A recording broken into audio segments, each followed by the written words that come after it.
Right now, the global food supply is undergoing a silent heart attack. For 70 years, we've lived in an anomaly, the age of cheap food. But the systems that made that possible are not just straining, they are breaking in real time. As of March 2026, the war in Iran has officially shuttered the Strait of Hormuz, a choke point through which one-third of the world's seaborne fertilizer trade flows. While the world watches the missiles, the real explosion is happening in the price of your dinner. This isn't a temporary glitch, it's a systemic collapse. Today, we investigate the 7 cracks in the foundation of our global pantry. By the end of this video, you'll understand why business as usual at the grocery store is over, and why the final reason might be the most unavoidable of all. Before we dive in, look at your last grocery receipt. Are you feeling the squeeze? Tell us in the comments which item has jumped the most in your area. It helps us track the real-world impact of these systems. This is Tomorrow Explained. I'm Dennis Lissack, where we explore the global systems shaping the world just ahead of us. Reason 1, the fertilizer choke point. Modern farming is essentially the process of turning fossil fuels into calories. Without synthetic fertilizer, the world could only feed about half its current population. But fertilizer is a hostage to geopolitics. Nitrogen fertilizer requires massive amounts of natural gas.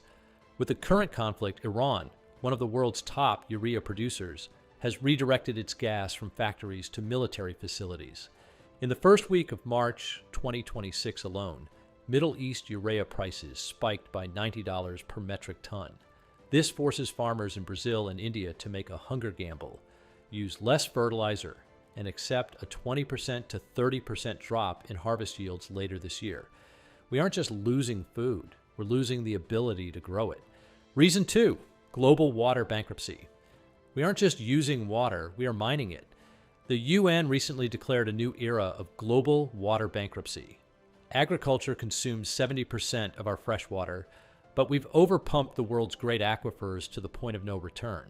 In California's Central Valley, the ground is literally sinking, subsiding by up to 25 centimeters a year as the sponges beneath the earth collapse. In India's Punjab, the water table is dropping by a meter every year. This isn't just about thirst. 50% of global food is produced in regions where water storage is now officially unstable. Once an aquifer collapses, it doesn't refill. That land is essentially retired from the cheap food game forever. Reason 3, climate volatility. Farmers can handle bad weather. They can't handle chaotic weather. We're seeing an increase in compound events, where a drought is immediately followed by a flood. In 2025, Europe lost nearly $50 billion in crops to a single season of heat waves and flash floods. The global wheat harvest recently fell 18% below its average due to simultaneous droughts in Kansas, China, and Argentina. When 3 major breadbaskets fail at once, there's no backup. The global surplus is at its lowest level in decades, meaning one bad storm in the Midwest can now trigger a price surge in Cairo or London within 48 hours. Reason 4, the energy food loop. If you think food prices are high, look at the gas pump. Every calorie you eat is marinated in oil. Fuel powers the tractors, the processing plants, the refrigerated trucks, and the cargo ships. Crude oil has recently pushed past $90 a barrel due to the Persian Gulf disruptions. When energy costs rise, it hits the post-farm gate cost, the 80% of the price that comes from getting the food from the dirt to your door. In 2026, the cost of shipping grain through the Suez Canal has effectively doubled because of war risk insurance. Reason 5, the death of borderless trade. For 30 years, we relied on just-in-time delivery. If one country had a bad harvest, we simply bought from another. But the age of cooperation is dead. We are seeing a rise in food nationalism. When India banned non-basmati rice exports to protect its domestic prices, it sent global prices to a 15-year high. Now, with the Strait of Hormuz closed, major shipping lines like Maersk and Hapag-Lloyd are rerouting around Africa, adding 3,500 miles and thousands of dollars in fuel costs to every shipment of grain. Cheap food relies on open borders. War thrives on closed ones. Reason 6, the soil debt. We are treating soil like dirt, but it's actually a living skin. The FAO estimates that 1.66 billion hectares of land are now degraded. In high-income countries, we mask this by pumping in more chemicals. but the soil's organic matter is vanishing. We are essentially mining the soil's fertility to keep prices low today, leaving a soil debt for tomorrow. Reversing even 10% of this degradation could feed 154 million more people. But that takes time and money.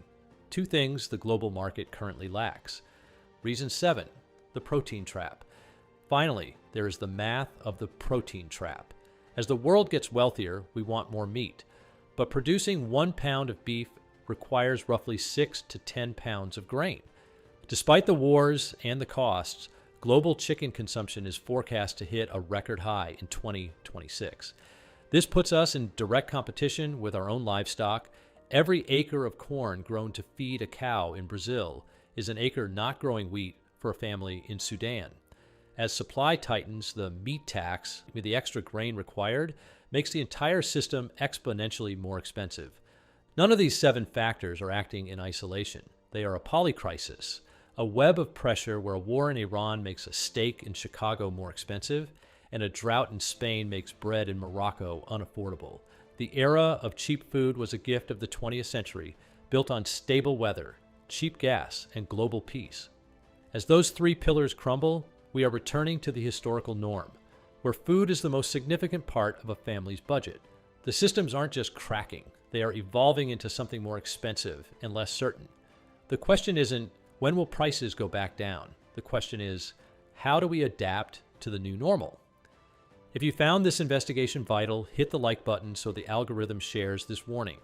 To see our next deep dive into the systems shaping 2026 and beyond, subscribe to Tomorrow Explained. I've laid out the 7 systems, but which one do you think is the biggest threat?